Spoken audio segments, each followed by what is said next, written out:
Now, coal and steel may have declined in recent years, but the heavy industry in South Wales still produces some of the highest carbon emissions of anywhere in the UK. Now, for the first time, the sector, made up of steel plants, chemical works and oil refineries, is coming together to work out how to cut greenhouse gases over the next 20 years. Here's our environment correspondent, Stefan Messenger.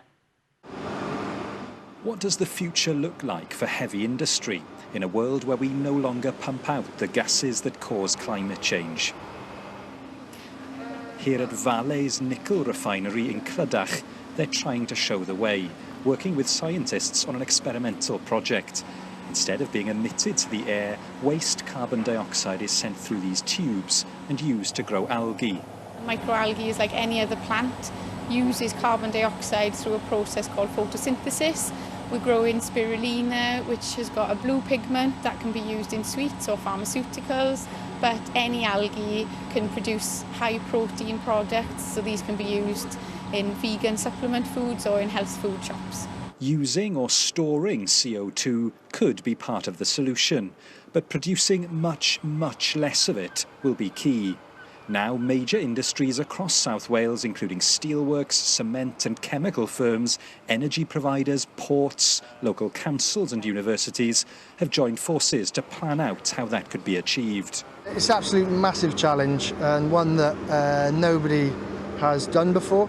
We want to promote clean growth. We want to create a prosperous region for future generations, for me and my kids. With private and UK government funding, over the next 3 years, they'll be expected to draw up a roadmap for slashing emissions.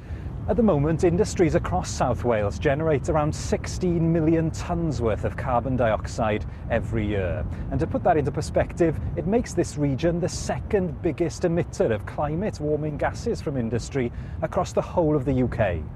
Hopes of ending the country's contribution to global warming by 2050, then, will rely on this effort.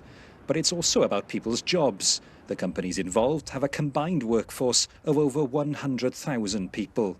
If we're not developing the net zero infrastructure that industry is going to need, then the risk is that we will lose our industry to the other regions that are. One part of the project will explore how to speed up deployment of renewable energy schemes like wind, wave and tidal projects out at sea.